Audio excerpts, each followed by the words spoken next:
On behalf of Black Engineers of Canada, I'm delighted to welcome you to our Black History Month 2026 celebration. Whether you're joining us from your home, your office, or one of our community watch parties, thank you for being here. Today, we are gathering virtually from coast to coast to coast, bringing together engineers, students, professionals, and allies from across the country. A special hello to everyone tuning in from our watch parties at the Engineers and Geoscientists Manitoba, from Dalhousie University in Halifax, Montreal, and communities across Canada. We are truly grateful to have you all with us to celebrate this moment together. As we begin, we take a moment to acknowledge the land on which we live and work. While we've gathered virtually, we recognize that our offices, homes, and institutions are located on traditional Indigenous territories across the country.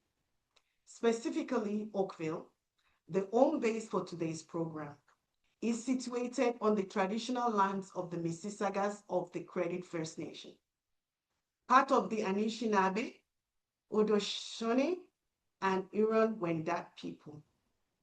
We honor their enduring presence and contributions, and we reaffirm our commitment to reconciliation, building a future in engineering and science that values respect, inclusion, and shared stewardship of knowledge.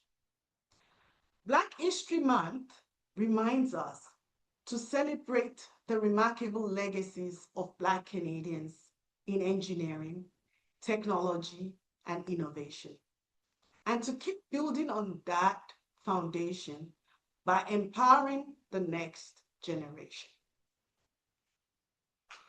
At Black Engineers of Canada, our mission is to connect and elevate the voices of Black engineers nationwide. In the summer of 2024, we launched a national survey to better understand the experiences and aspirations of our community. That important data formed the basis of a research project completed in May 2025, which continues to guide our strategy and programming. Before we dive in, I want to take a moment to thank the exceptional volunteers who made this event possible, starting with our communications director, Chill Potter Donna, program chair, Audrey Fotsu, and events chair, Finny Additional. Your hard work, dedication, and leadership have brought this event to life. Also, I would like each of you listening to go to LinkedIn and repost the BECPHN flyer with the hashtag glad I was here. Thank you for doing that. We are honored to have collaborated with an exceptional research partner who helped bring these insights to life. It is my pleasure to introduce Dr. Donna Swap, the lead researcher for this study. Dr. Swap's work has deepened our understanding of the Black engineering experience across Canada and has provided the foundation for informed advocacy, stronger partnership, and meaningful change within our profession. A bit about Dr. Swap. She is an associate professor and chair of educational leadership at the Faculty of Education, University of Regina, Saskatchewan. Our research focuses on school leaders' work and well-being, Black school leaders' experiences, decolonizing education, critical education policy, social justice, leadership, and anti-oppressive frameworks.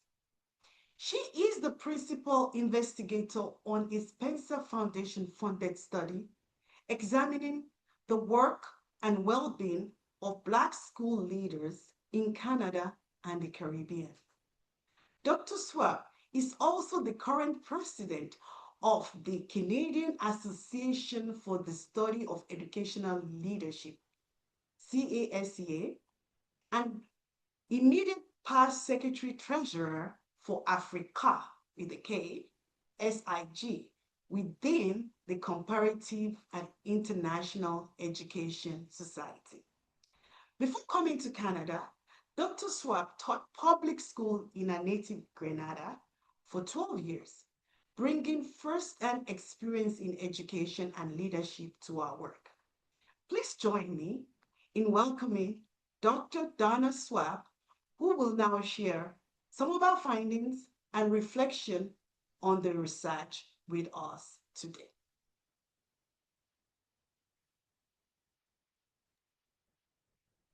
Hello, Tomiwa. Hi, everybody. Can you guys hear me? Yes, we can. Fantastic. Okay, it is an absolute pleasure to be here. And I don't often get to hear, Tomiwa, to be honest, this is the first time someone has introduced me with such enthusiasm and warmth. And I thank you for that. Yes, I am able, Audrey, to hear you guys. I can unmute. Is it okay if I share my screen and then we can get started? Okay, perfect. All right. All righty. There we go. Okay. So thank you so much, everybody, for the kind invitation. And excuse me, I'm just going to play around with things a little bit just to move us around. And I will lose sight of us all when I start the actual presentation. So that is okay. I'm going to check the chat just in case someone was sending me a message before I get started. Okay, I do not think so. Okay, so I'm going to close that out there. And perfect. Can you guys see my screen? So now I'm actually in the full screen mode. I just want to make sure that you guys can see my screen. Um, can someone tell me if you can see my screen? Okay, I think I see is that Yes. Jamila? Awesome. I see thumbs up. Okay, We can see your perfect. screen. Yes. I appreciate that. Thank you so much. Okay, so thank you so much for the kind invitation. I would not spend more time talking about who I am. Um, but just to add that while I led this project on my team, particularly we have one of my doctoral students, Amanda Kamohelo Matebekwani. She did all of the quantitative work, and then I pulled together with the analyses. We came together with the questions together with BC. So it is my absolute pleasure to join you. Now, I am in the Caribbean, and the only downside of island life is that the internet it fluctuates. Other than that, it's beautiful being here for research. So if I cut off, I will quickly jump on mobile data. Even the mobile data is giving me a little issue. So fingers crossed, we're able for the next 15 minutes to go through the presentation without disturbance. But if there is, I will endeavor to jump right back in and get started. And because the internet is unsteady, from time to time in the next 10 or so minutes, I'm going to just ask you guys if you can hear me. So this is one opportunity when I would say, can you guys still hear and see me? So Yes, far, we so can. good. I'll be messaging you in Perfect. the chat if we have any trouble. This is chill. Sorry. Yeah. Okay, all right. I may not be able to quickly jump in the chat, Jill. So because of trying to maneuver the presentation, but I will definitely try to see if I can multitask. Okay. If anything Okay, happens, I'll let you know. Thank you. perfect. Wonderful. Okay. So I am at the University of Regina, where I am fortunate to live and love and play and work. I live there with my 11-year-old daughter. I am a single mom, and we're settlers. We live on indigenous lands. And so that is an understanding that grounds my work, and that is an understanding that should ground us as Black folk living on indigenous lands. That there are levels of oppression that indigenous people face, there's levels of oppression that we face. And whenever we talk about our marginalization, we must always contextualize that marginalization in the context of settler colonialism on Turtle Island, okay? So let's get started. It's an honor to join you today. And in terms of the project rationale, so there is lots that I would not be able to share. And if there's space for questions, I'm not sure. But I'm sure when you unpack in the fireside chat later, those pieces would come up. And so the broader rationale for the project was that BEC wanted to understand, to document and better understand the experiences of their members, right? Black engineers. As they navigate the field of engineering. And for that, we looked at 5 categories in terms of BEC membership. So we looked at professional engineers who are employed full-time in an engineering position. So that means they're working in their field. We looked at professional engineers who are employed part-time in the field of engineering. And then the third category would have been engineers not employed in an engineering position. So for whatever reason, they're not employed in engineering, but they're employed outside of that field. The fourth category would have been unemployed engineering students. And the fifth would, I'm sorry, unemployed engineering graduates would have been the fourth category. And then the final category would have been engineering students. So we just try to get a range of perspective from these 5 categories. And so we administered a survey that was sent out to broad membership. And what buttressed the research, sort of, the project, was that while there was a lot of anecdotal data around the experiences of Black engineers, there was little to no empirical evidence. And so it was important that we get that empirical evidence so that we can make more informed decisions. And by we, I mean BEC can make more informed decisions on which to gauge action and advocacy, with the ultimate goal of strengthening and supporting membership. Okay? All right. Now, the aim of the project in terms of the overview, we try to capture as wide a range as possible of those experiences within a specific time frame, right? And so the survey went out to BEC membership. And in analyzing the responses we got, we drew on a critical race framework that allowed us to qualitatively explain our quantitative data.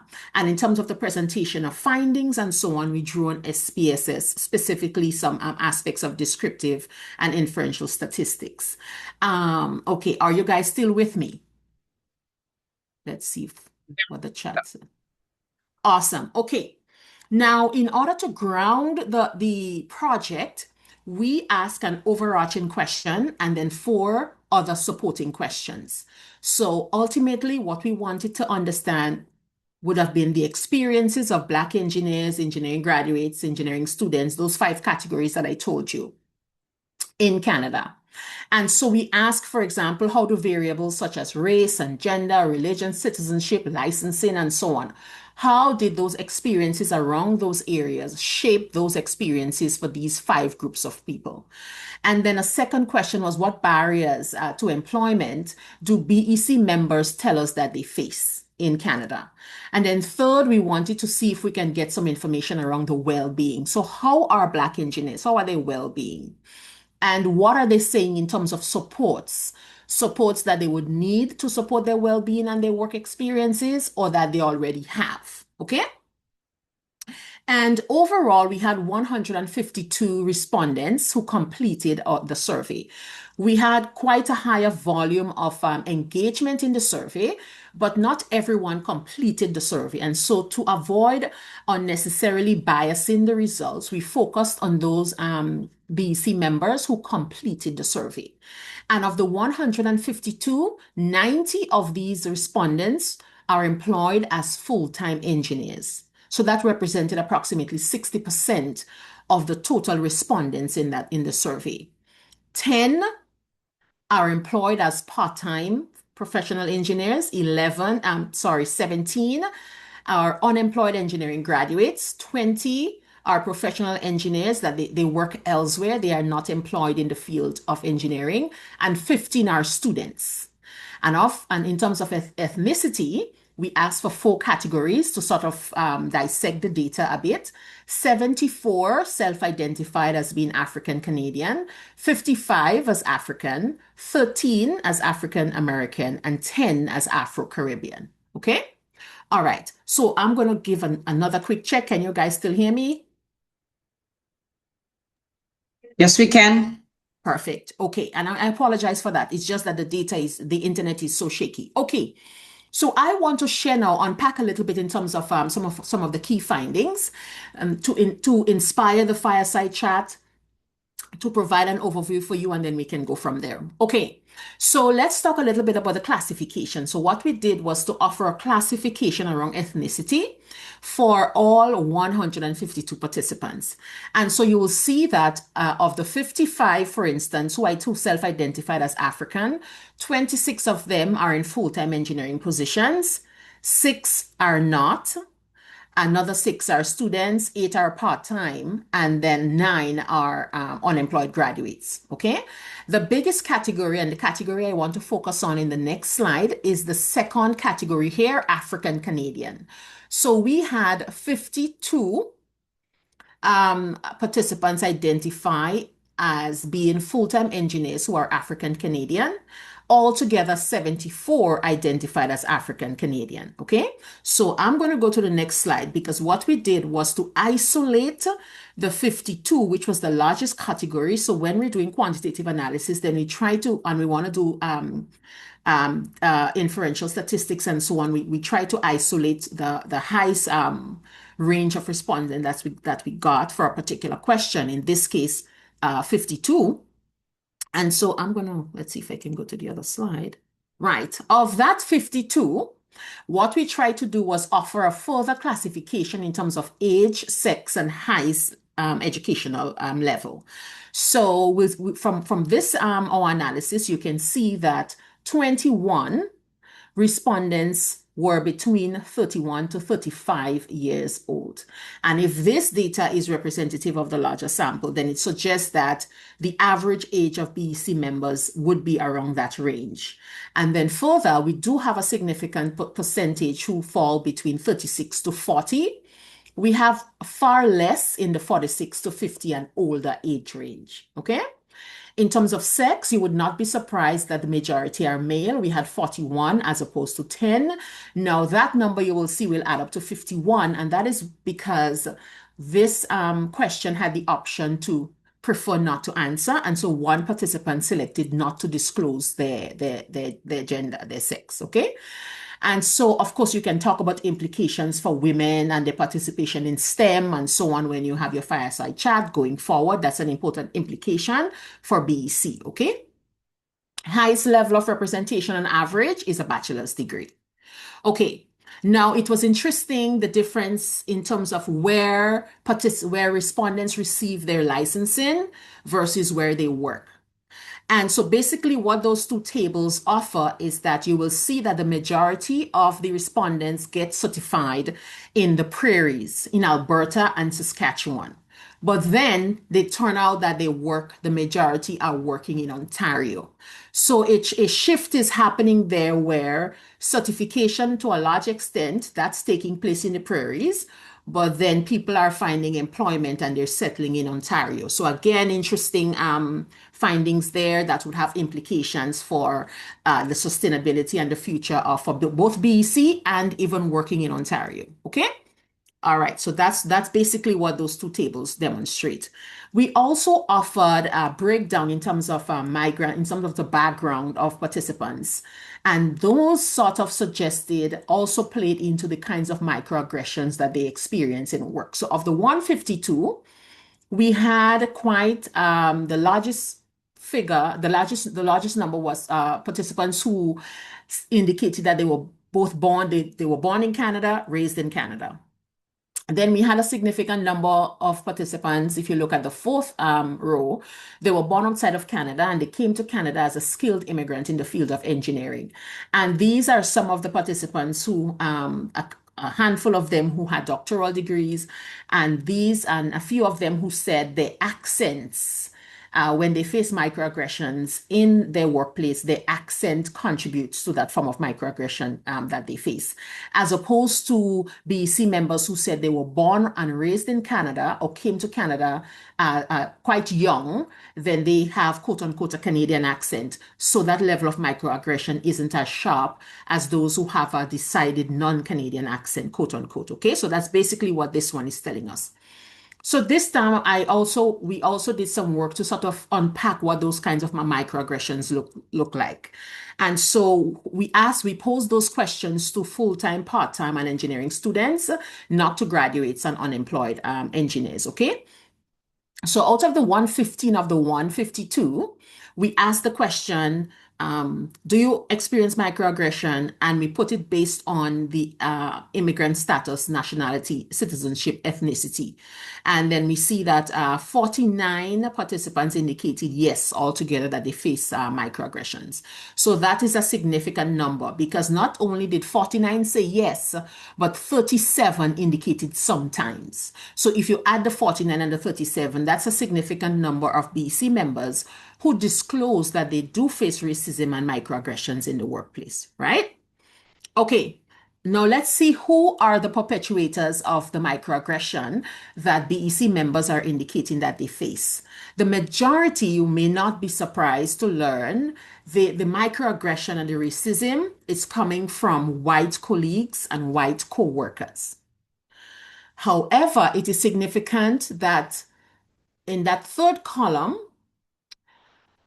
23 times respondents indicated that other racialized colleagues, they're not white, but they're racialized, they also experience microaggressions.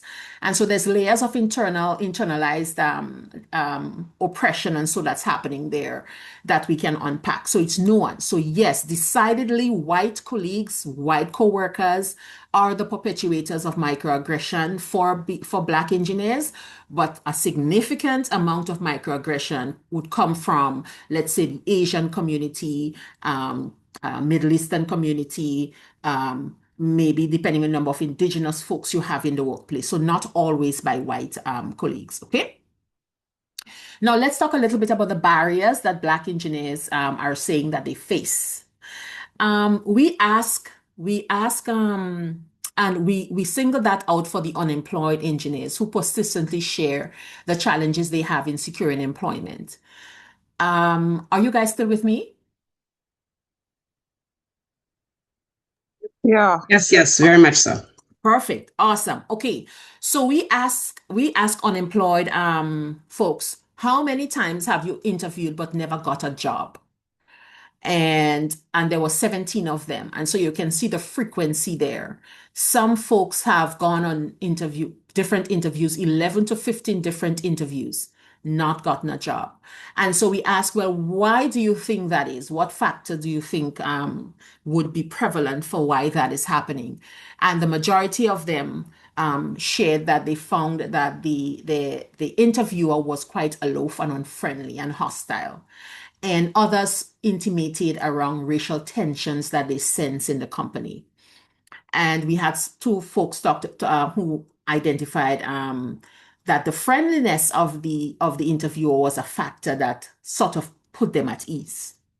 Now, for those 90 full-time engineers, we posed that same question to them before they got their full-time position. Let's look at the statistic around that. How many times did you interview for a job, but you never got it? 46 times respondents responded between 1 to 5. We had 15 times participants indicated that they went for an interview between 11 to 15 times and did not get it. So you can look at that first column there. The second one, how long did it take you to land your first full-time position? We can see that on average, the highest number, it took between 1 to 5 years. So 49, 1 to 3 years, and 19 indicated 3 to 5 years. And so how many times would you say you applied overall for a full-time engineering position? We have folks who have applied more than 15 times for full-time positions. And this is not necessarily relevant to the study, but there's evidence that indicates that the average white person would interview a handful of times, sometimes 3 to 4 times before they land a full-time position, as opposed to over 20 for black folks in Canada. Okay, so the last section we touched on the well-being of participants, and I didn't present individual tables to discuss, but just to give you an overall sense that Students indicate that they do face some level of microaggression. It seems to be coming equally from their white educators and administrative members at school, but also from racialized classmates. So even classmates who face racism themselves, but they're not Black, they're also Black engineering students face microaggressions from them, for example. And while well-being, we were pleasantly surprised that well-being overall seems to be good among Black engineers of Canada. But I want to touch in this slide in terms of some of the coping mechanism that members shared with us that they indulge in order to manage their well-being. And so you'll see that sleeping is prevalent. Physical exercise is also prevalent, as are reading and television. We have a small percentage of members who are resorting to alcohol, and that could be healthy, but there's implications if it rises to the level of overindulgence in alcohol. And just a tiny, almost insignificant, based on the statistics number in terms of using illegal drugs, for example, right? So that was just an overview in terms of the well-being. We wanted to juxtapose well-being for students and full-time and part-time. I don't know how much time I've taken. I don't want to take too much time. So what we did was to present the tables across all three so that you can get a sense for the differences in terms of the well-being of students versus people who are employed full-time versus folks who are employed as engineers. And I'll leave it there for a sec so you can look at it. But I want to focus on some supports that BEC members are saying that they either need and yet do not have, or they pleasantly do have in their workplaces. So, for example, coaching, online professional development. Now, they spoke of sponsorships as something that they need, but they don't necessarily have a lot of. So that one is inadequate. But they do speak of some supports they have in terms of workplace policy. Students spoke about policy at the institutions to support anti-racism and so on. So it is not all negative. Some good things are happening. It's not consistent across all the respondents, but it's hopeful. Okay. And so to summarize, across the 4 questions that we posed originally, what I summarized as the researcher undertaking this research, and I offer to BEC so you can discuss as implications going forward, would be the following: that there needs to be deeper and wider engagement of BEC members because I believe that there is a wider number of BEC members than participated in the survey. So we know that the survey was a little bit long, but if you do not take the time as Black engineers, as Black members, to engage and let us record empirically your experiences, then we have little data to go forward on which to make advocacy and take action to support the improvement of your work and personal lives, right? Now, issues of equity, fairness, and representation are critical and absolutely, that, as I said, it would necessitate involvement, advocacy, and action by all BEC members. It is important to note that BC members are experiencing racism and microaggressions. Something needs to be done about that. The members are also identifying some formal and informal supports. It is not widespread. That's good. It's good that there's some supports, but we need them to be more widespread. And it's certainly not unanimous across the data. But nevertheless, some supports are present, so we're thankful for that. And then ongoing member engagement and advocacy would be critical, I believe, to the sustainability, the effectiveness, and the success of your organization. So I thank you so very much for listening, and this is where I end the presentation. There we go.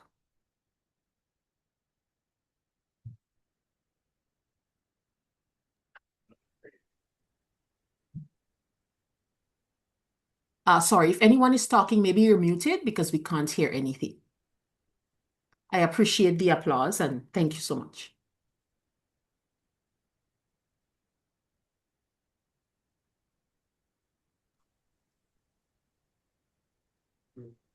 Can folks hear us? Can you hear us? We can hear you. A little faint, but we can hear you. Yeah. Okay. Fee, I'm sure you can put us back on. Okay, hello again, and thank you very much, Dr. Swap, for that. That was very good. That's very detailed. So this year's theme, Black Resistance, Legacy in Motion, is more than a title. It's a timeline. It is a reality. And for many of us across the country, it is a lived experience, just like we heard. Because Black history in engineering has never simply been about participation.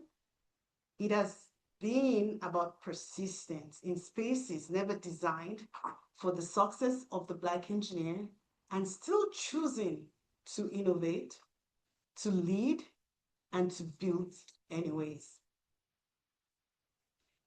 So when we talk about resistance, we have to look at the legacy behind us because we stand on extraordinary shoulders. Black Engineers of Canada proudly honors Jean Augustine, Honorable Jean Augustine, the architect of Black History Month in Canada. In 1995, as the first Black woman elected to Canada's House of Commons, she introduced the motion that officially designated February as Black History Month nationwide. Because of her leadership, the stories, achievement, and contributions of Black Canadians became permanently recognized as part of our national identity. Our legacy extends far beyond legislation. It lives in our classrooms, our communities, and our workplaces. It lives in professions like engineering, where representation continues to grow and where young Black innovators can see themselves reflected in excellence. As we gather under our theme, the journey of the Black engineer, we recognize that this journey did not begin today. It was built on courage, advocacy, and the determination of leaders like Jean Augustine, who ensured that our stories would not be erased, but celebrated. This afternoon, we honor her not only for what she achieved, but for the doors she opened, and we recommit ourselves to continuing the work, advancing mentorship, expanding opportunity, and turning recognition into lasting change for the next generation.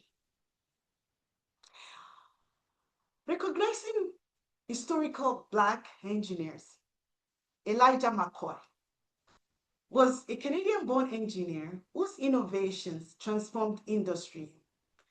It transformed industrial machinery and gave the world the phrase, the real McCoy. Despite his brilliance, he was forced to work as a railway oiler because systems could not imagine a Black engineer. In his lifetime, he received over 57 patents. We also recognize today William Peyton Herbert, an inventor, city builder, and Toronto's first Black elected official, proving engineering leadership extends far beyond technical drawings into civic transformation. We also recognize Oliver Bowen, who was a Canadian-born civil engineer who reshaped Calgary's transit landscape by leading the creation of its first C train line. Even as one of the few Black engineers in senior municipal role at the time, he pushed through systemic barriers to oversee major road projects and the new LRT systems, leaving a legacy so significant that the city later named the Oliver Bowen LRT maintenance facility in his honor. And more recently, a former member of BEC, Dr. Pemberton Cyrus, who didn't just teach engineering, but opened doors to generations of Black youth so that youth could enter the profession at Dalhousie and beyond. His legacy lives in every student who believed they belong because he believed they did. These are not isolated stories. They are part of an unbroken ancestry. So what are our realities today? With these amazing examples, legacy alone still does not remove barriers. Today, as we heard from Donna on the research, this research will form the basis of our fireside chat. And Donna did a good work by, going in details with this. So I'm going to skip some of, repeating some of the data. But I'm going to say that while the data presented today may cause discomfort, facing this reality is a prerequisite for creating a safe, high-performing environment where every member can reach their full potential. While our individual perceptions may vary, integrating diverse perspectives bring us closer to a shared reality. From what you heard, a 2024 BEC National Survey shows that Black engineers in Canada are highly educated, deeply qualified, and yet continue to navigate challenging environments. Fewer than half of us feel our voices influence decisions. Only a small percentage of us reach leadership roles. Students question belonging. Graduates struggle for recognition. Professionals often feel invisible at most times. Many of us may even relocate to another province just to access fair licensure pathways.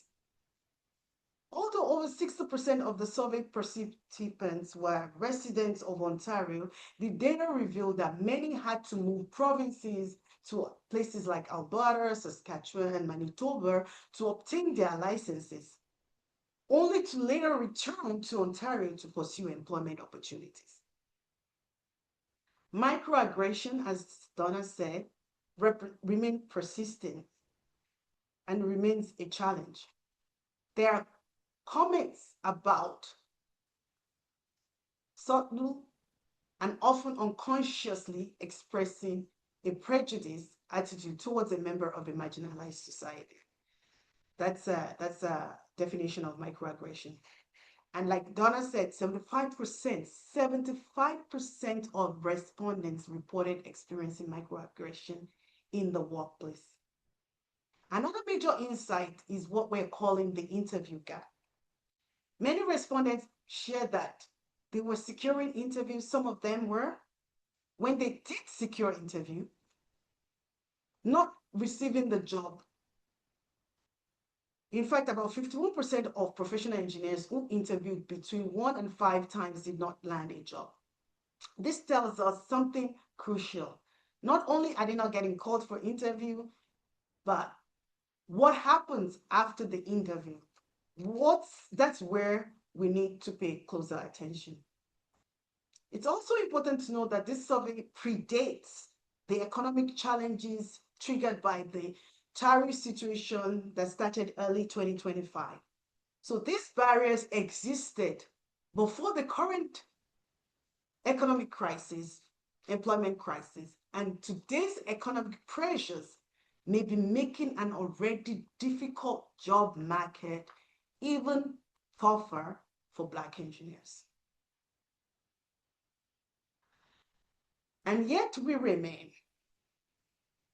We're here, a clear testament to our resilience, our perseverance, and our unwavering commitment to excellence.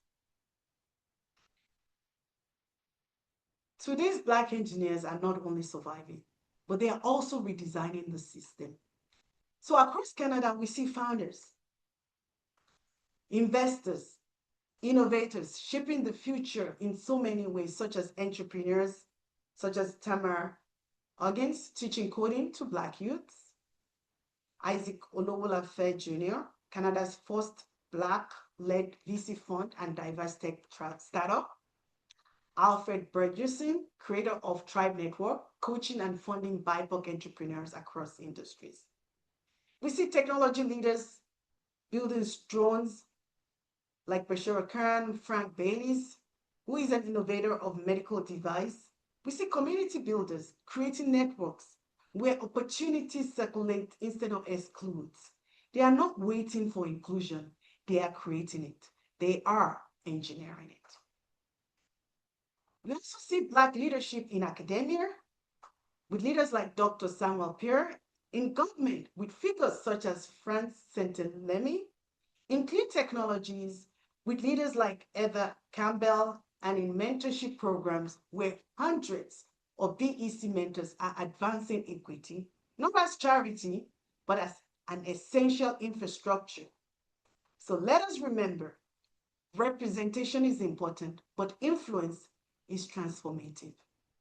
And that is where legacy becomes motion. Today's panel will explore the real experiences of Black engineers in Canada. We'll hear about how race and gender shape professional identity and what organizations can do to create work environments where Black engineers can bring their full creativity and potential to work. We'll discuss the challenges faced in job searches and interview strategies for overcoming barriers and advice for early career engineers navigating today's employment landscape. Importantly, we want employers to see these lived experiences and leave this conversation challenged, inspired to reflect, innovate, and find better ways to build inclusive, equitable workplaces. The discussion will also uncover well-being, mentorship, and how everyone, whether Black or an ally, can get involved in advancing equity and opportunity in engineering. Through these conversations, we aim to move from individual resilience to collective solutions, from representation to real influence, and from legacy to motion. So let me introduce our panelist, Lindsay Lashley. She has over 18 years of experience delivering passenger rail projects in Canada.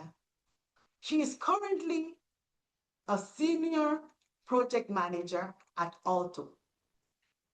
As part of the technical project management team, delivering a high-speed rail project between Quebec City and Toronto. She is supporting the engineering and interface teams in managing client activities and has a significant role in engaging with major stakeholders, such as municipalities, host railways, and utility providers to manage the scope and requirements of the project. Lindsay has a bachelor's degree in civil engineering and a master's degree in civil engineering both from the University of Toronto. She is a professional engineer and has a PMP, Project Management Professional Accreditation. Lindsay is also the vice chair and co-founder of the Black Engineers of Canada and has chaired other Black community groups in hopes of creating an improved experience for people of color in the workplace. Please welcome Lindsay. Next, I will introduce Fee. Fee is joining us online from Edmonton in Alberta. Hello. I'd like Fee to be projected. Fee was born and raised in Lagos, Nigeria. In his late teens, he embarked on a journey to Eastern Europe to pursue his first degree in chemical engineering. He spent 5 years in Hungary at the University of Debrecen. I'm going to say that wrong. Where he earned his undergraduate degree in chemical engineering. Following this, Fee continued his academic journey in North America, obtaining a Master's of Engineering degree in chemical engineering at the University of Alberta in Edmonton, Canada. Upon completion of his graduate studies, he advanced his professional career by gaining hands-on industrial experience at in Saskatchewan as an operations engineer. In this role, he applied the knowledge he had accumulated over the years, leading engineering projects, conducting engineering design work, and managing plant operations for nearly 2 years. Beyond his professional pursuits, Fiyi has a strong passion for learning new languages and he enjoys cultures and traditions beyond his own. He is an avid reader with a particular interest in history. Physically, he enjoys snowboarding, Winter Olympics, and is also a landscape and event photographer. He actively volunteers within his church community as a member of the Food and Welfare Committee. Additionally, he volunteers with PEC, serving as the events chair. Next, I would introduce Jamiu Abdusalami. Born and raised in southern Nigeria, Jamiu's engineering journey has taken him from A levels in the United Kingdom to the University of British Columbia, where he earned a degree in materials engineering with a minor in commerce. He has built a career delivering on teams at massive scale infrastructure, including the 670-kilometer Coastal GasLink LNG project and the 100-kilometer Calgary Ring Road. Now based in Toronto with his wife, Jamiu contributes his expertise to Metrolink, working on the transformative Ontario Line Transit project. Beyond his technical work, he is a dedicated advocate for energy, technology, and community development. On weekends, you'll find him volunteering with BC, hiking, or exploring the road with his family. Next, I will introduce our fourth panelist, Nadia Brown. Please project Nadia. Nadia is a seasoned professional with more than 20 years of experience across engineering, manufacturing, and insurance, specializing in loss prevention and control. She currently serves as Assistant Vice President of Inspection for a specialty insurer and is a licensed professional engineer in Ontario. She holds a chemical engineering degree from Toronto Metropolitan University and a certified risk management designation from RIMS. She plays an active role in shaping national safety standards as vice chair of the CSA B52 Mechanical Refrigeration Code Committee and as a voting member of the CSA B51 Boiler, Pressure Vessel, and Pressure Piping Code Committee. Deeply committed to volunteering and mentorship, Nadia serves on the board of the Black Engineers of Canada as the Director of Programs. She is passionate about sharing her knowledge to support the next generation of engineers. Outside of work, Nadia enjoys spending time with family and friends, painting, hiking, and exploring new recipes, often with her husband as the designated taste tester. She is also an avid sports fan, with basketball topping the league. Go Raptors. Okay, so now let's get this panel started. So I'm going to pose the first question to Lindsay. Okay. So Lindsay, tell me and tell us, how do your race and gender shape your identity and in engineering workspace? Yes, well, let me start off by saying my race, my gender, they probably enter into the room before I even speak in most cases. And I wasn't always comfortable in making that statement. I was an awkward kid and it was complicated. I think when I was younger, I grew up in predominantly a white neighborhood, and my peers were white. Maybe there was a little sprinkle of ethnicity in there every once in a while, but I was trying to fit in often at times with folks that were fair-skinned. And I wasn't necessarily embracing my diversity. Of course, with maturity, with time, it has become who I am. I've fully embraced it.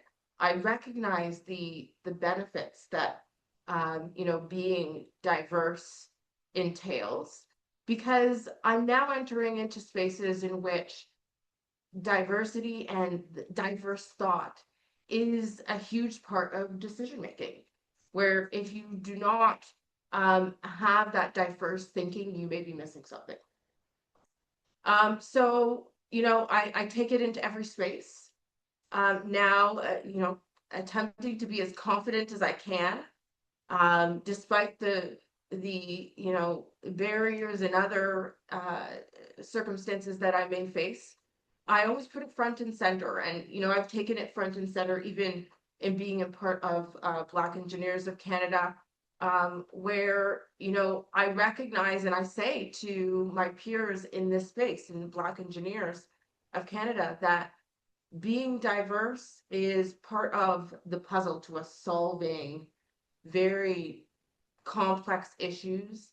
Our innovation in itself on a worldly scale depends on it. And it's an add-on to be a Black person in this space, not an afterthought necessarily. So I stand with it, and I encourage others to stand with it, because ultimately it's a part of showing up and showing your authenticity in a space where sometimes it could be quite homogeneous. Thank you. Thank you, Lindsay. That was very good. Audience, there's going to be a time for question and answer. I know we flashed the agenda at the beginning, but we're going to ask these panelists a few questions, and then we're going to take questions from the audience. So please feel free to put your questions in the chat. And also, this is a good time for you to put hashtag glad I was here. Go into all your social media and put it out there. Black Engineers of Canada, first BHM event. The next question is going to go to Jamia, sitting on my right here. What could organizations do better to allow you bring your best self to work and be creative? Well, that's a great question, Tara. What could organizations do better to allow me bring my best self to work and be creative? I think for this question, I'd like to offer some practical examples, just because sometimes, when we give anecdotes, it's not always easy for organizations to understand how that can be translated to practicality within their individual spaces. So when I think about this question, I think one of the things that pops up to mind, first of all, is make sure you create an actual Black resource group within your organization and fund them. So, I remember around the wave of when protests were happening around 2020, there were a bunch of organizations that created some resource groups, some of them just because it was at the time a fad. And it wasn't necessarily carried on where, they gave them the right resources to thrive. So if you go back and revisit some of those organizations, those groups no longer exist, or they exist in a capacity where they're not able to do much in terms of changing or presenting to the rest of the company what efforts they can do in order to make Black employees safer or more comfortable in these spaces. So I think my first tip there would be create an actual Black resource group with Black people and fund them so that they can do good work. Thank you so much, Jamil. And that brings us to very important point that we all experience. We've been working together, mentoring in this space for like 20 years before George Floyd, his soul rest, passed, and people wanted to do something. But we have seen that it was tokenism in most organizations. We have great organizations that are actually implementing it and sticking with it. So we thank them for that. But I think Jamil, hit the nail on the head when he said, fund them, right? Because we've had, people come to us, they want to do stuff, but they have no money, right? Like, even Black Engineers of Canada, we can't do a lot with what we're doing without money, right? So we understand that funding is very important. to actually do things. And then also listening to them, right? Like some of them, they came up with a lot of things, people put it on the shelf and that was it, right? Yeah. So I think that might be a good thing too, right? So I think So yeah, like I said, funding them is very important. A few other things that come to mind when we talk about, you literally just mentioned one of the things that also came to mind when I was thinking about this was, make sure you're creating a space for your employees to be able to speak up, right? Make sure you're creating an environment where there are structures in place where they can speak up without repercussion, right? Because if you are telling employees that, oh yeah, if you have an issue, go to your people leader. What if the problem is with your people leader? Then there is no structure there where you can go and speak and feel comfortable, right? So you have to be able to create some sort of space there that will allow them to, be able to go and report whatever issues they might be having. Also, try to get to know your employees and customize your accommodations to them. So, the accommodations that I myself might need on my team might not necessarily be the same that next person on my team might need. So it's very important as a people leader for you to get to know each individual member of your team.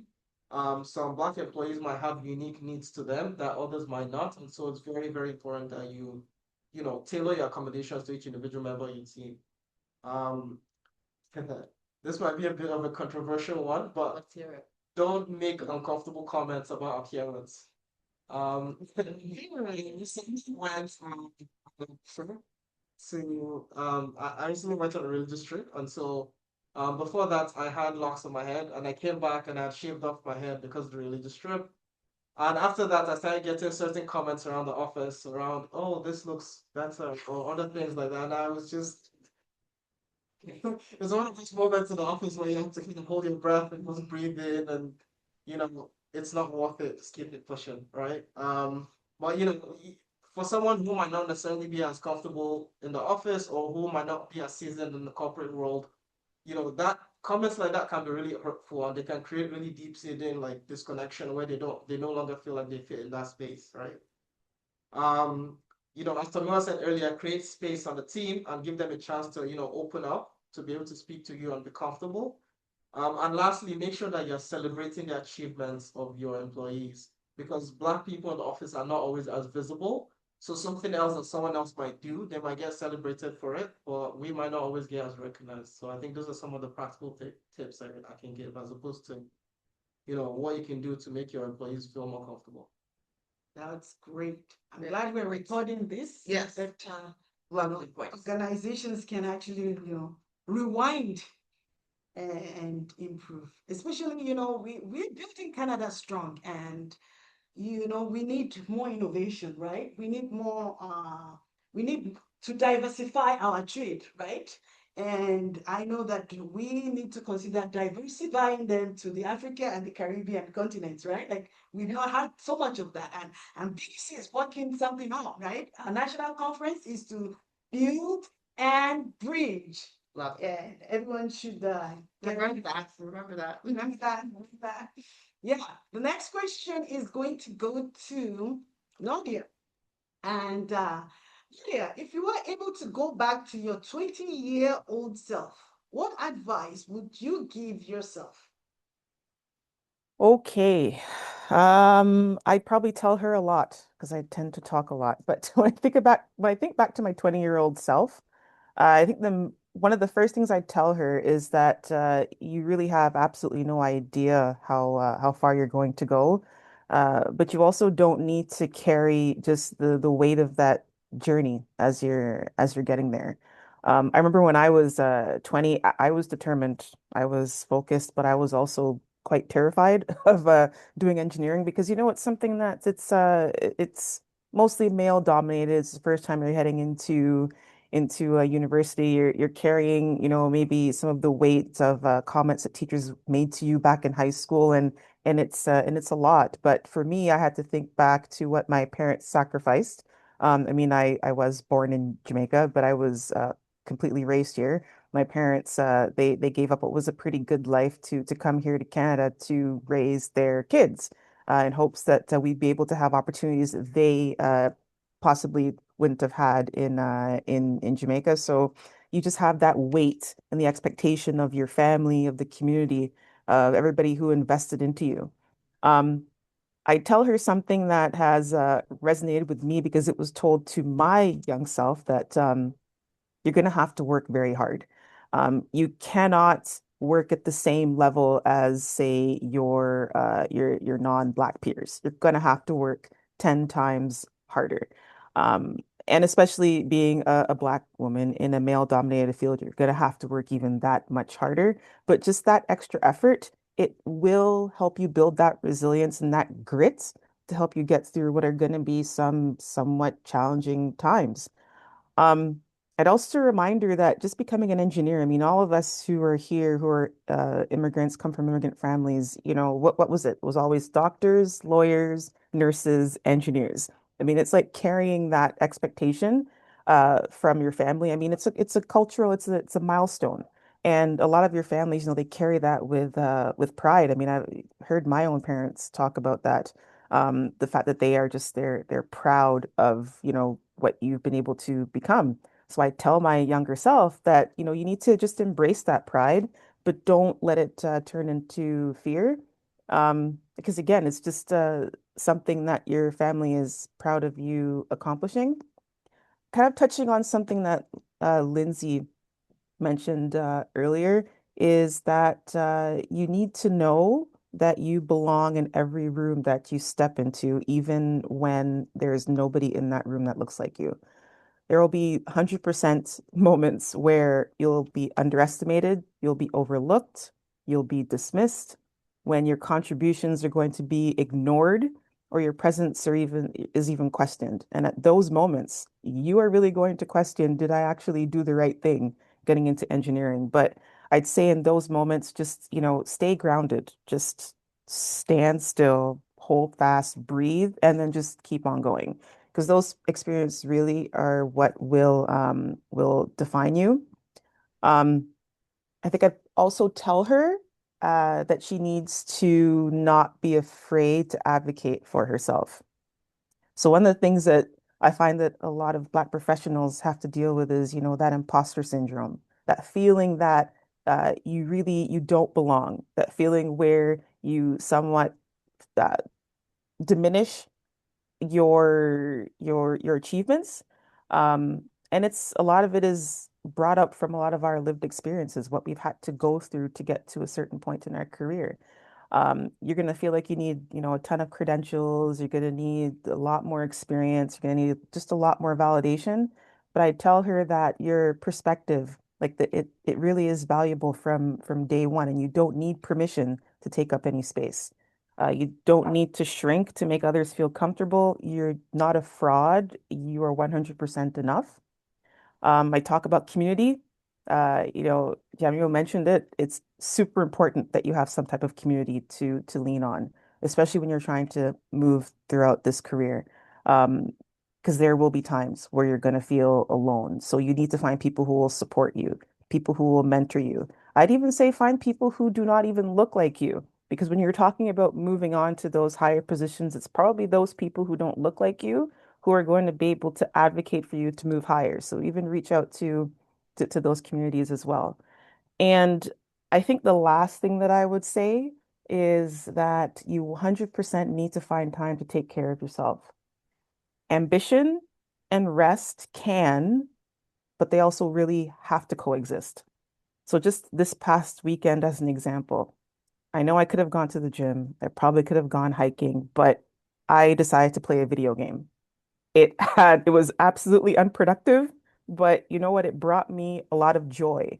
And afterward, I just felt so refreshed and just ready to take on the day because you can always continue to chase all of those big goals and still nurture those parts of yourself that have absolutely nothing to do with work, but really rest, the creativity, your friends, your family, your laughter, the fun.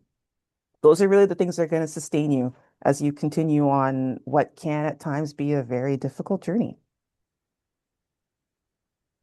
Okay, so I learned for the first time that Nordy is a gamer. Yes, Right. I am. We've been working together for like over 2 years. Yeah, that's great, great. Thanks, Nadia, for that insight. And I'm going to draw to a few things that Nadia said that strike me. And the first one is, you have to work 10 times harder. And I want to say to the audience, I want to say to everybody listening, this is what we're trying to change at Black Engineers of Canada, because we don't need people to always have to work 10 times harder to do the same job to be recognized. Now, it's not that we are working, we need 10 times more to do the same work. It's usually because a lot of people have had the argument, they said nobody's asking you to do that, but in the workplace, it's just because of the type of experiences, right? Lived experiences that we have seen. And these are some of the things, that we're seeing that employers can do better, right? And we are hoping for a future, right? An equitable future where, Black engineers are doing the same. They are not feeling like, they have to show themselves all the time. They have to strive to work 10 times harder than everybody else. They get to do all the work in the team while everybody pass it on to them because you're super smart. That's the code word. And we need to get to a place where, as employers, we need to do better, right? And then the other thing that, that Nadia said was that, feeling comfortable in where you find yourself, right? It took a lot of us. Yeah. Like Engineers Canada, you're listening, 30 by 30, right? So we struggle. Even now you're a woman in engineering, we have a colleague women in engineering is a whole group. Some of the reasons, statistics has shown them dropping off the profession in their 30s is when, they have to go raise the little one, right? And half of it is because, they're not getting the right support. Now imagine you're Black and you're a woman and you're in engineering. Oh, make it even more interesting, be an immigrant in Yes. your 30s, right? So those are the things that we're talking about, I mean, we're losing innovation, we're losing somebody bringing their best to work when we don't provide the right environment and the right support. So thank you very much, Nadia, for sharing your insight. And for all the young people listening in, that's an advice. Don't panic, don't stress, because I know most of the students are probably stressed out. Most of the early careers are super stressed every time they get a feedback from a supervisor. Hey, everything is going to work out. Just continue to be the best that you can. Work hard, do your thing, and you're going to get there, right? And that's why Black Engineers of Canada is trying to, create a community, where people can help one another, people can mentor one another. We're looking for allies from outside our community to be sponsors, right? We're mentoring, we need sponsors as well, right? So that we can grow this country together, right? We need to build Canada strong with this intellect that we have, right? There's a Lean Six Sigma principle called MUDA, right? And MUDA is waste. For every talent of engineering that is not used in Canada, we have wasted it. Yeah. So I'm going to take the next question now up to Fee. What steps are you taking to lower the barrier to employment for yourself in the current job market? Thank you very much. It's a wonderful question, actually. And I feel like, most especially with the research that was done with BEC, as I am in the demographic of engineers trying to look for their next full-time engineering job, it absolutely resonates with me. And these are some, you know, key points of key things I'm taking by myself to be able to lower the barrier of employment for myself. And I feel like it could and most definitely help out all those other engineers that are looking for employment or also new grads, for example, right? And I'll give two major points. The first one is networking, right? I feel networking is absolutely important, and there's a lot of things I'm going to talk about on the networking. The first thing I'm going to advise, or the first thing that I'm doing to lower the barrier of employment for myself is leveraging the current or existing professional networks I have, right? In the sense of, when I have interviews, asking for interview tips and resumes and checkups on being able to understand how to be able to apply for jobs more, right? Or leveraging those connections, whether it be your professors, right? Whether it be with an engineering professional that you're in contact with. I feel like that is absolutely important, being able to use that connection that you have to be able to help you out to be more effective in your job application processes, right? And I'm also going to mention again with regarding network, form new connections, right? That this is something I'm learning and I'm still learning, and it's absolutely wonderful and interesting forming new connections, right? In with engineers in prospective fields that you would like to be in, right? As I'm a process engineer, like for example, operations and process, right? I always try and form new connections with engineers in that line, just to be able to ask questions. And how I pretty much go about it is, since we're in the age of a digital age, I use LinkedIn a lot. So it's pretty fun. I use LinkedIn a lot and reach out to engineers and ask them, okay, okay, I'm looking for an opportunity, but I want to be able to understand what are the skills I can be able to build at this particular point while I'm still waiting for that next job opportunity. I feel like LinkedIn is a wonderful place to be able to reach out to people and make connections, right? Although it is iffy because you send requests and people don't reply sometimes. That is absolutely fine, right? You just keep on sending. Somebody is going to be able to reply because a lot of people, being honest with you, really want to help, really want to just give advice, right? So just keep on reaching out to people on LinkedIn and somebody will definitely reply. And another resource I would say that has been helping me and I feel it's very, very beneficial is go to job conferences, right? Especially if you're in school, go for in a lot of Canadian universities, there are a lot of job conferences, probably like twice a year. A lot of companies come and showcase their organizations. Go for all those conferences. Go for job conferences, and volunteer in engineering associations, right? In throughout the whole of Canada, we have our various engineering associations. We have APEGA, right? We have PEO, we have PEGS, right? We have Manitoba, engineers of Manitoba, right? Try and see how you can be able to, be a part of that organization by volunteering, right? And also volunteer in other engineering bodies, right, as well. For example, BEC, I am a volunteer with BEC, and it's been absolutely wonderful in terms of the connections and also the mentorship I've also been getting. And as well, in some areas, in some specific area of specialization kind of organizations, you could also volunteer there. For example, I'm interested in water treatment, volunteering in an organization that's, mainly has professionals in water treatment, for example, or oil and gas and piping. I feel like that is absolutely important. You just put yourself out there, volunteer and, find mentorship, right? And BEC has been absolutely wonderful in terms of their mentorship program that has been able to help. Generally, networking is just more like of visibility, just trying to be visible, make yourself known to the people in the industry, and also develop skills that will be able to help you as you enter the job market.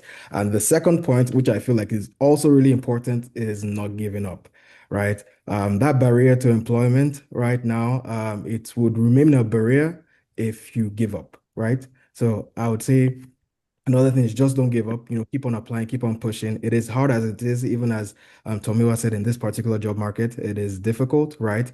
But I feel like as if we keep on pushing, we'll be able to make it. We'll be able to, have wonderful careers and find that engineering opportunity we're looking for. So that's all I have. Thank you. Thank you so much, Fee. And Fee has addressed quite the some of the barriers. We're in a difficult environment, but then we are also uh, coming into a time for engineers because uh, there's infrastructure building. There's a lot of announcements there, right? So I think we need to be out there. If you're there, you're looking, you're trying to find a new job or a new opportunity, join associations, attend events, attend national conferences coming up. And what we want to do is bring industrial leaders, government, into there, having a bridge. The other thing is like, we have to keep abreast of where is the money going to go this year, right? And I believe we've announced the $1 billion infrastructure, even in our military. Like, Yeah. in all these things, who do you think they need? Like, these are engineers. These are engineering work, right? So engineers, forget the past. We're going to go for the future. Yes, there are some companies that are shutting down. That's true. And if you're in that industry and you've recently been laid off because you're working with General Motors or any of this manufacturing that is really suffering at this time, remember there are opportunities elsewhere that are going to spring up, and that's how you motivate yourself, right? The mining, we're going to mine critical minerals, right? We're going to build more military infrastructure. So it's just all about don't say, oh, I've never worked there. That's why we have the BEC mentorship program. It's skills transfer. You just need to transfer your skills and work with somebody, have a sponsor, have a mentor, make a connection, because I think the future is bright, right? The calm before the storm. Yes. Yes. We are upon it for sure. We are indeed. All right, so we're going to go back to Lindsay, and I'm going to ask you, have you faced any barriers during the interview stages? Remember, guys, we're talking about, the findings from the research. We are now, talking to these wonderful panelists about what their experiences are. So I'm just timing that back. And don't forget, hashtag glad I was here, right? Did I get that right, Ian? Yes. Okay. So what steps are you, no. Have you faced any barriers during the interview stages? And if so, what have they been, Lindsay? Yes, and I recall the doctor mentioning that there were quite a few respondents that voiced a particular concern during the interview stage. And I mean, yes, I have definitely faced some barriers. I'm going to use your approach. I'm going to give an example because it's really important for folks to know where I'm coming from with this. So I do recall that some time ago, I was told that I need to work on my communication skills. And it really stuck with me. It stuck with me up until recently. I've been grappling with this. I have done what engineers do, in that I analyzed it down to, the minutia of it all. I even spoke to many different colleagues, and I received all sorts of random feedback. Some folks were saying, oh, it might be your tempo, how quickly or slow you speak during meetings. Some folks, mentioned that I was a little too hesitant in my approach. I got feedback that when I spoke French, and I do speak a little bit of French, that, because I wasn't speaking perfectly in French, that may have thrown folks off. And, there was some inconsistency with the amount of feedback that I received.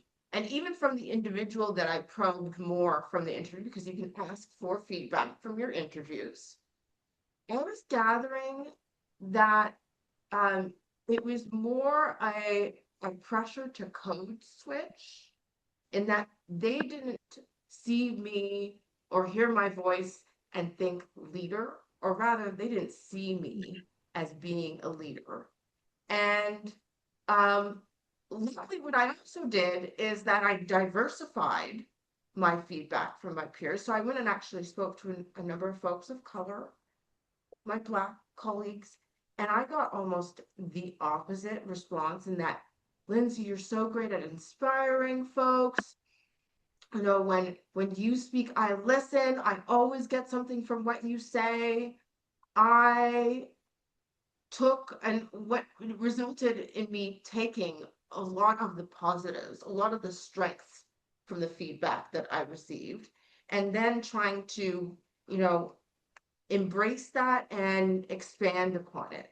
So now when I am, up there giving, a talk, whether it be out to the public or I'm talking amongst my peers, my colleagues, I'm making sure that I am giving them what they want, and I'm giving them a story, or I'm making sure I clearly identify the benefits.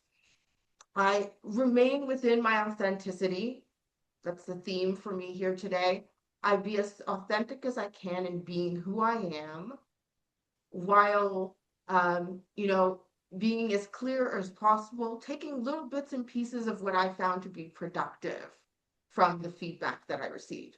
Because there was a few things there that the interviewer mentioned to me that could become useful, but the rest and the code switching, all that, you know, the pressure to be what they thought was a leader, I threw out the window because I didn't necessarily want to be the leader that they want me to be. I want to be the leader that I want to be.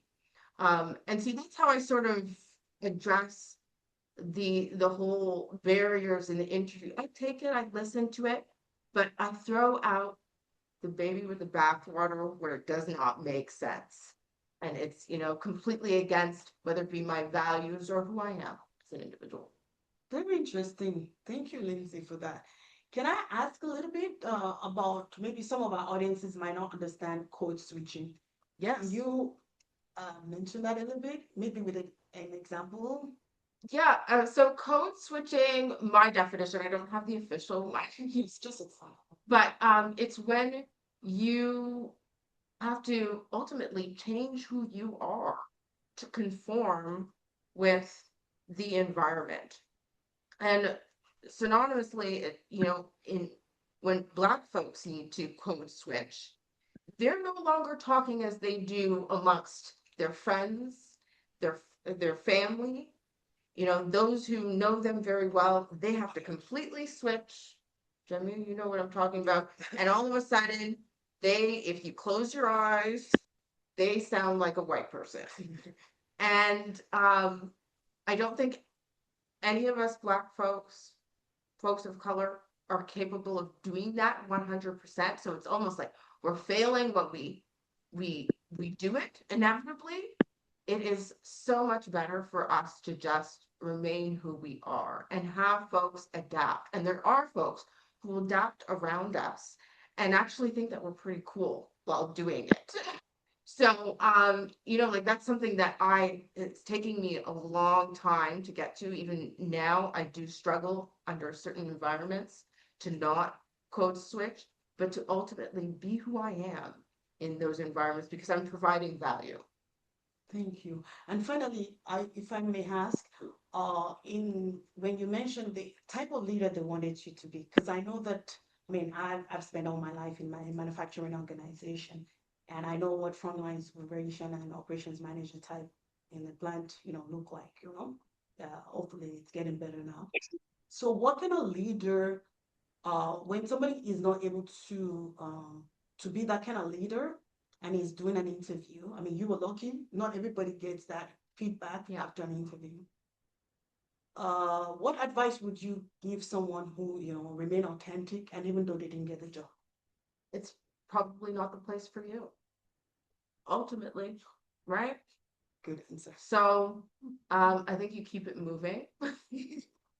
And you gather what you can from the feedback that they are able to provide you, if at all, any. I think each interview you learn something, even if you don't get that response, and hence why I always encourage my mentees to do as many interviews as possible, so that you're learning along the way, irrespective of what feedback you may receive. Okay, great. So we're going to go to the next question back to Fee. What challenges, um, one second, what challenges have you encountered during the job application or job search process? Hello. Oh, thank you so much for that question. Again, since this is like a lived experience I'm going through, I have pretty much, I'll put it into three different categories, right? What I would say is the challenges, one of the challenges I face a lot that can be a bit discouraging, right, is hearing no responses from the jobs I apply into, right? Whether it be, I apply for a job and and there is no rejection or no acceptance, or even when I get an interview and I'm rejected, right? Like Lindsay said, like there is no form of feedback in terms of how I could do better, right? So that is one challenge I have faced and I still continuously face, right? And can be discouraging. And what I would say with regarding how I'm honestly trying to address this is just um being positive, honestly, being positive, keeping on pushing with regarding bettering my resume, right, and my interview skills, speaking with my mentors, right, and just pretty much refining my skills. So that's how I've been able to face that particular challenge. And another challenge I did face, especially at the beginning of job applications, it's a bit better now, is what kind of jobs to apply into, right? I have a background in chemical engineering, and chemical engineers apparently can do a lot of things, right? Especially that is one thing I found out right after, getting my first job in operations, right? You can do a lot of things, right? So, is what kind of jobs to apply to? Like, for in my own context, process, projects, production, right? So many different things, right? So, that was one of the well, one issue I did particularly face, and how I was able to solve that, or how I'm still trying to solve that right now, is um communication with my mentors, right? People that have gone ahead of me, right? Who are chemical engineers years ahead of me, right? Asking them questions, being able to, I go over my resume a lot with them in that sense, right? When I'm applying to different jobs within my context of engineering, right? I have different resumes, right? And I go through all those resumes with them, whether it might be production or project or process, right?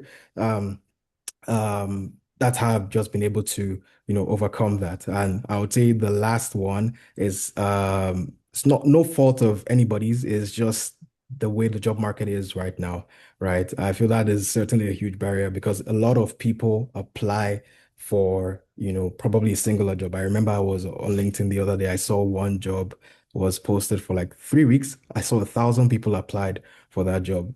And I was absolutely, that's a lot. Like that can be a bit discouraging, right? Because your probability of visibility for them to see your resume is definitely lower than than it's typically supposed to be, right? And so how I've been able to overcome that is being able to use ATS, right? Some I don't know if anybody's familiar with ATS, application tracking system. So what a lot of organizations use nowadays to be able to filter resumes, especially when they have a lot of job applications like that, is use an ATS system, right? And I feel that is something I later down the line figured out and incorporated that into my, my resume writing when I'm tailoring my resume to a certain job description, right? And that has been proven very fruitful, right? And so I feel like that is just typically the main way. I would say tailor your resume, right? Use an ATS software if you can, probably. I know like a lot of AI models nowadays try use have this ability to use ATS software, right? So just use the resources that are available to you to be able to make sure that the job you're applying for, the resume you have, I'm sure like you have an amazing resume. The resume you have fits the job you're applying to as much as you possibly can, right? And those are, I would say, the three main challenges and the three ways I've been able to solve them. And I just wanted to make a real pointer. The best way to just be able to, overcome these challenges, although difficult in this job market, is be positive, right? Be positive. Tommy said that, the economy is moving in a certain direction, right? And there are a lot of infrastructure job opportunities coming up. The job market is slowly opening up. I would say be positive, right? And don't worry, just keep on applying, be positive, and we'll eventually reach that goal of, being professional engineers that we need to be, right? So that's all I have to say with regarding the challenges I've faced and how I've been able to overcome them. So thank you. Appreciate it.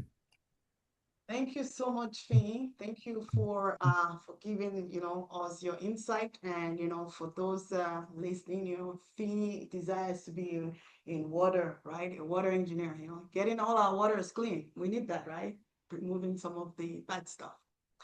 So now I'm going to go to Nadia. We are coming to the end of our formal questions, and we're going to open it to Q&A soon.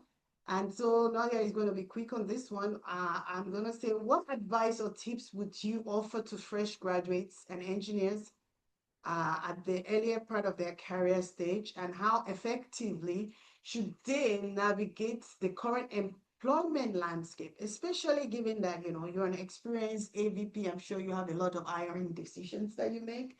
What tips would you give? Like, let's say somebody needs to be hired by you. Well, there's a lot. I mean, Fian, he touched on one thing. I know one thing I always look at is, are you actually providing a resume that speaks to the job that you're actually applying to? You'd be surprised how many people put in an application for a job and they mention nothing about what you're actually searching for, or they try to use, say, one resume for every job that they apply to. I mean, really, you are doing yourself you're not doing good for yourself if that's how you're going about your job search. But I'd say one of the other things that I always try to tell a lot of new grads, early career engineers is that when you're that early in your career, it's not about trying to find the perfect job. What you really should be looking to do is building momentum and building skills. So all of those first few jobs that you do receive, it's about building out those skills. Think of them as kind of like learning accelerators, really. You need to look out for those environments where you can have an opportunity to solve real problems that might exist in the workplace, and you'll be able to work with different types of teams because teamwork is super important. And also you'll have leaders, strong leaders that you work with who can provide you some guidance. Um, when I think about that, I like to give an example from my own career. So when I look at my journey, I started out working in quality control in food manufacturing. So that's something that no engineer wants to do. But from that job, I was able to learn a lot about data and analytics, how to use the data to understand the health of a process.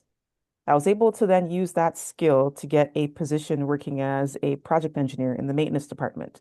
And I was able to be partnered with a Six Sigma engineer to basically collect all the data and work on all of the projects that he had around trying to solve equipment and process issues. I was always also able to pick up health and safety skills as well. And from all of those skills that I picked up there, I was then able to get my first job working in a leadership type role for a compressed gas company because I was coming in with project management skills, data analytics, health and safety, teamwork, leadership skills. I was able to get that role.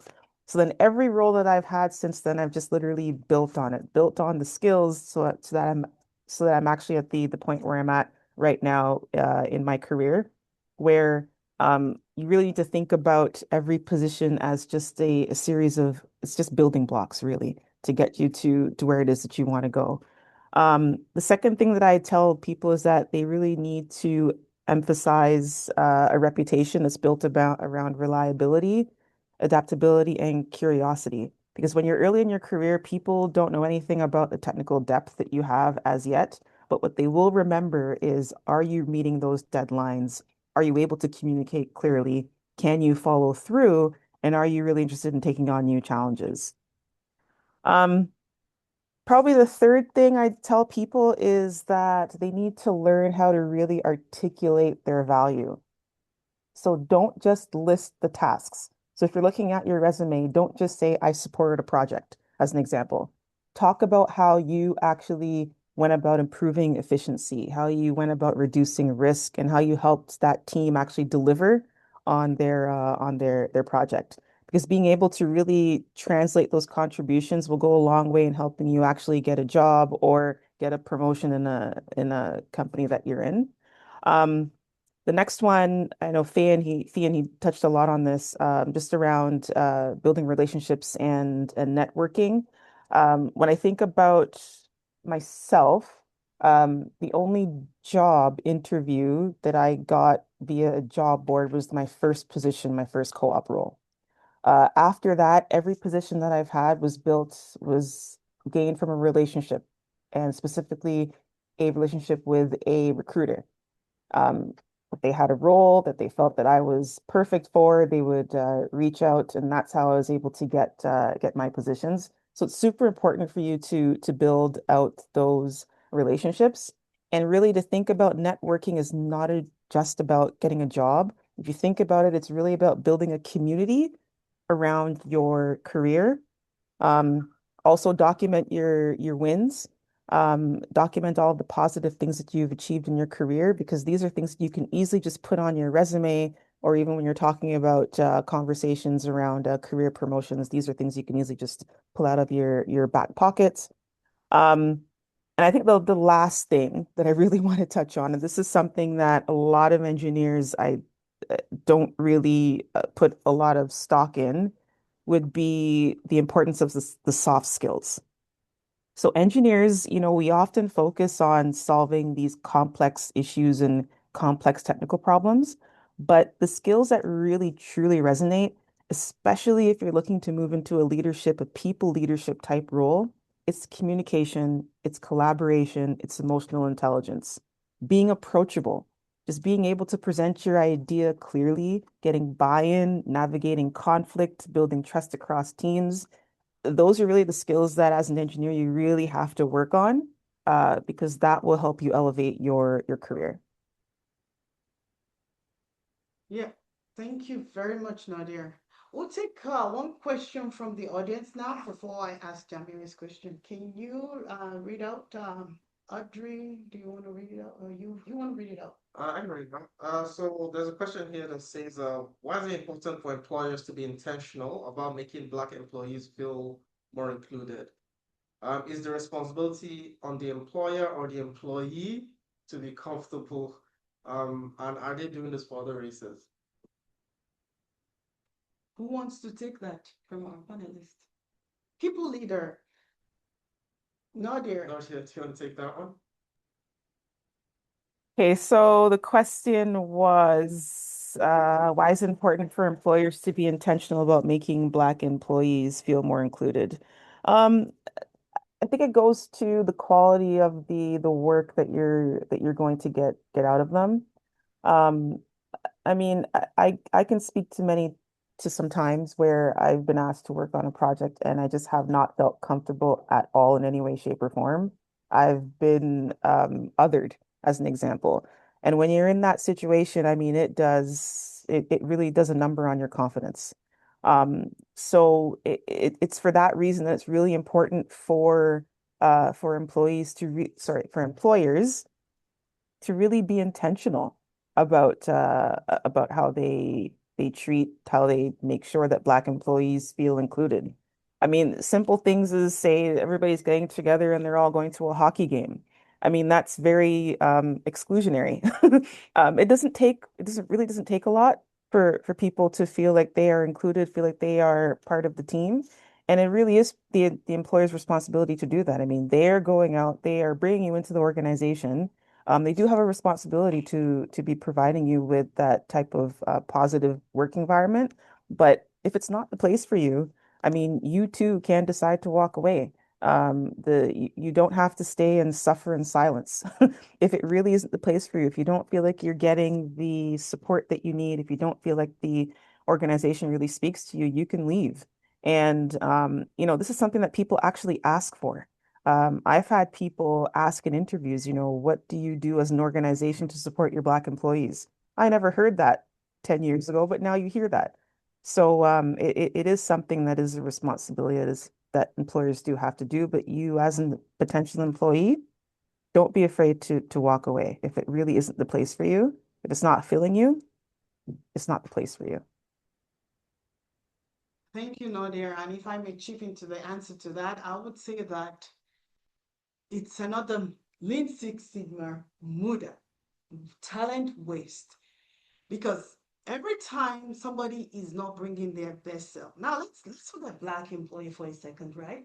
Any employee who is left out, who does not feel belong, might not be as creative. They might show up for the work, but a lot of the time people will go above and beyond in a very conducive workplace. I remember the days when I was building out a factory for Procter & Gamble. I would work 17-hour days happily because I had a plant manager. I had people around me that we felt like a family. So when work feels like family, you go above and beyond, you save a lot of money for the company versus, just getting your job done. So, I mean, I don't know who asked the question, but I believe that that is one of the reasons you're doing it for your company to actually be successful, to get, I mean, we're all in it for the money, right? Like, so you're doing it as a company to make profit. So you're getting the best out of this employee to actually even get more value than what you're actually paying them as they go. So this is what you're doing. So that is the reason why you should do it. I'm gonna take the next question to Jamil. We don't have any other question online yet. There's one more. Let's take your question and then we'll go back to the online question. How is your well-being as a Black engineer or a Black engineer? You're EIT, right? Last week. So, Now, people don't have to make convinces for the record. how's my mental health how's my well-being as a Black engineer specifically? Yes. I think, we've had some of the sentiments around the room today and the discussions that we've had today that, as of today, we're still facing barriers that we feel like we should have moved past, right? Like I mentioned earlier, during the wave of the George Floyd protests, lots of companies were making a genuine or what seemed like a genuine effort at the time to, create resources. But sometimes recently it's starting to feel more like that wave has passed. And there's not as much of an effort being made, which can ultimately weigh heavily on your shoulders as a Black employee in the office, right? You know, it's also always challenging not always seeing people in leadership who look like you, right? I'm lucky to be in an organization who has a few leaders who are Black and who, they make a little bit of an effort to, pair us with mentors who are in higher positions so that we have someone who can aspire to encourage us to stay within the company. But, talking about responsibility of, is it the employer's responsibility? Is it the employee's responsibility to feel comfortable in the workplace? It's a shared responsibility, in my opinion, right? Like, it should be the employer making the giant, effort there because you don't want attrition, but it's also a responsibility of the employee to speak up when they're having issues so that they can be fixed, right? And then, I think the last thing I'll say on this is sometimes as a Black employee in the workplace, it can feel really heavy, constantly questioning if something is a microaggression or if it's just normal workplace behavior, right? Because you're constantly thinking to yourself, oh, like, is this that comment they made in that meeting, is it normal or are they making that comment because I'm Black? So I think that particular thing is something that constantly, weighs heavily on our minds collectively, and it's something that we can all work together to move towards addressing in a way that's, better for us all. Great. Thank you, Jamil, for that answer. And we can take the next question. Okay, so I think the next question here is how do you navigate facing microaggressions? I was just talking about microaggressions. How do you navigate facing microaggressions in the workplace without losing your job? On the premise that you're too emotional, you take things too personally, or you're being referred to as a non-team player. I'm gonna start with that, and then we're gonna try to contribute to that, right? So I remember, like, I'm kind of like old school, right, among all the team here, and I will say that, when I first started my role in engineering, like, female in engineering was a very, very minority, right? So I have to say that we end up living with that whole concept of you need to take it as you're going to be labeled somehow angry Black woman or alpha male woman, if like all sorts of things that are not supposed to be said, it's said to you. But that's why we said legacy in motion, right? Like we tell ourselves we need to soldier on, we need to overcome so that it's better for the next generation. But I have found that more recently, it's actually good to address it upfront, to actually let the person, let's clarify this here. When you said this is how I felt. I encourage everybody to take that crucial conversation. There's a course where you actually put information in a shared pool of knowledge and let people know exactly what they said, their action, how it actually makes you feel. And if you're in a job, when that person wants to fire you just because you said what they said made you feel somehow, I think you should be finding another job eventually, because that's not a good environment. And I think we need to move beyond uh, just always trying to allow our own health, to pay just because we need to have a job. Because trust me, one of the things we're going to follow up on our theme in national conference is the theme on entrepreneurship. Because I think as Black engineers of Canada, we want to promote more entrepreneurship, because I believe that we can build things and we can build companies, right?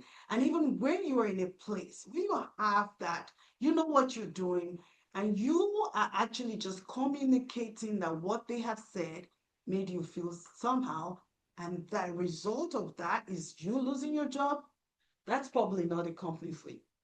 Because I can give you many, many examples of where I thought I was going to just say it and I'm going to just carry my bag and go home for the day and find another job. But you know what? People came back and said, thank you for letting me know. I didn't know that I acted like that. So you'll be surprised sometimes. People don't even know. They don't know what they were saying. Because it's so systemic. It's so systemic. Yeah. It's not even felt.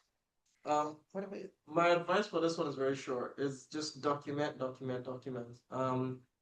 You know, when I was talking about microaggressions in the office, and you constantly questioning yourself that are these things real or are they just in my head? Sometimes it helps to quickly jot down what the person said, the time it happened, and what was said, what the circumstances around it.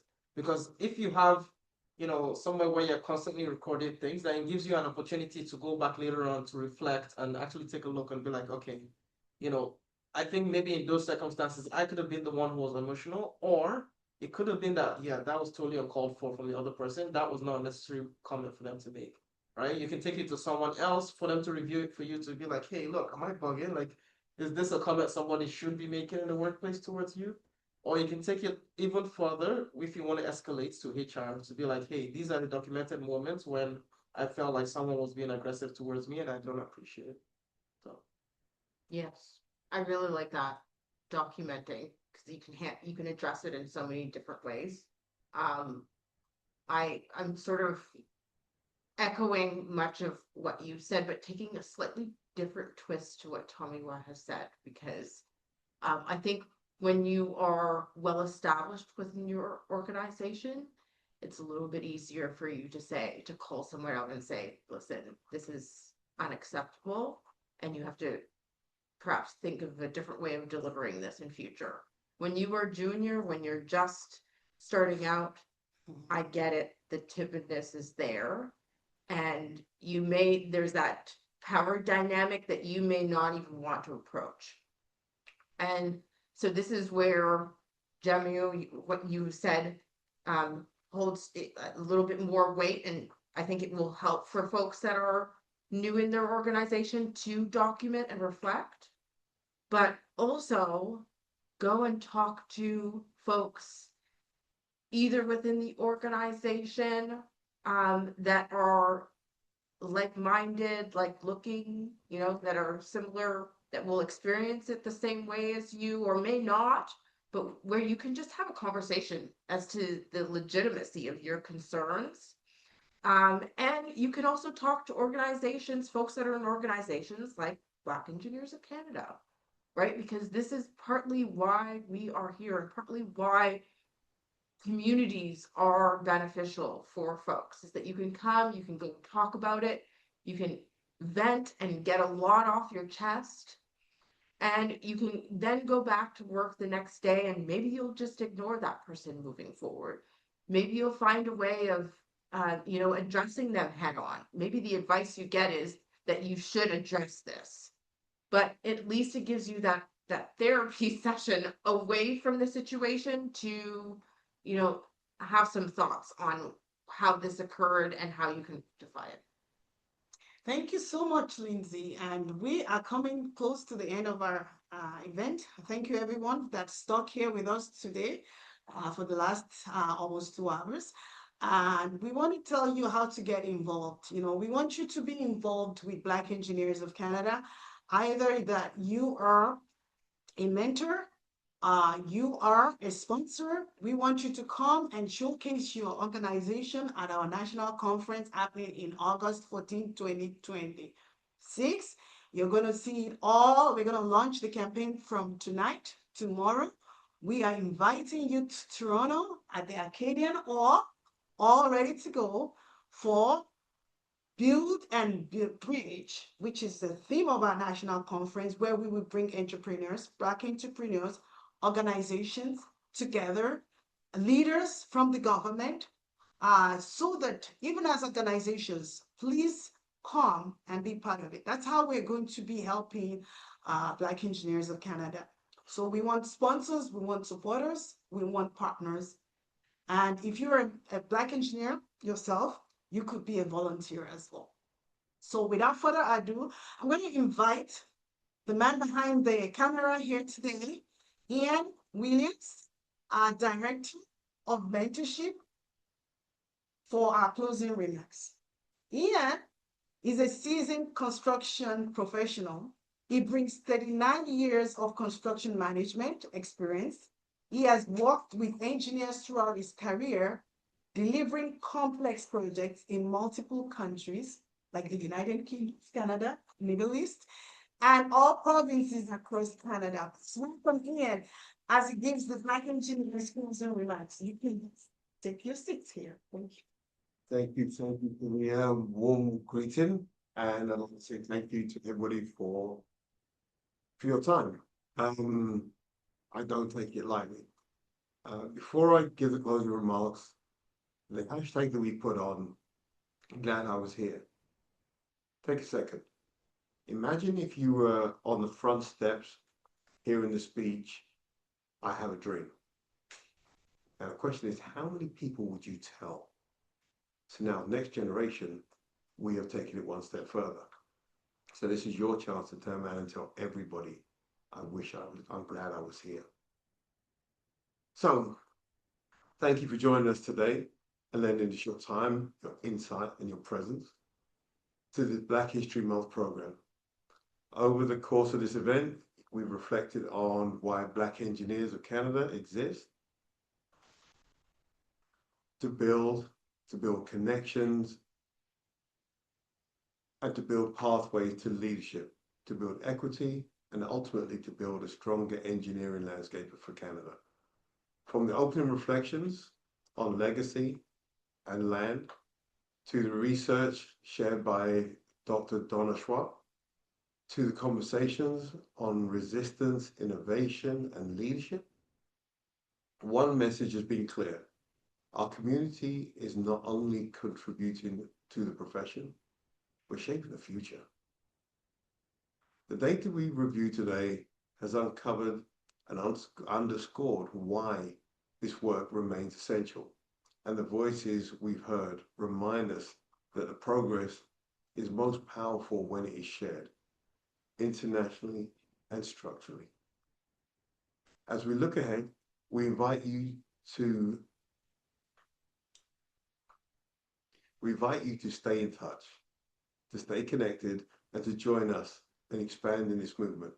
We want our partners who are ready to build with us, industry, government, academia, and community leaders and allies.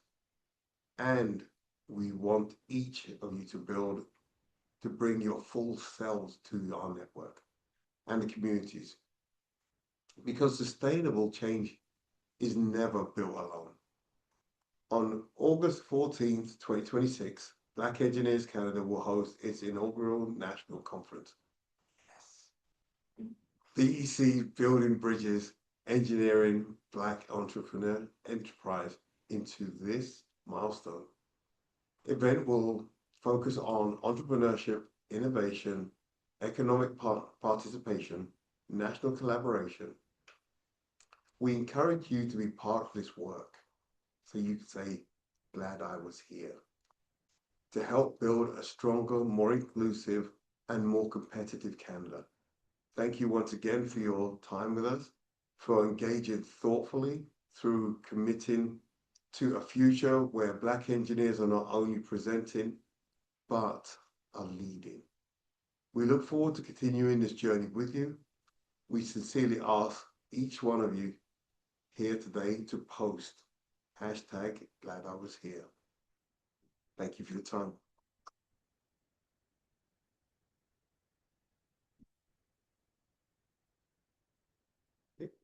And, and, and, um, so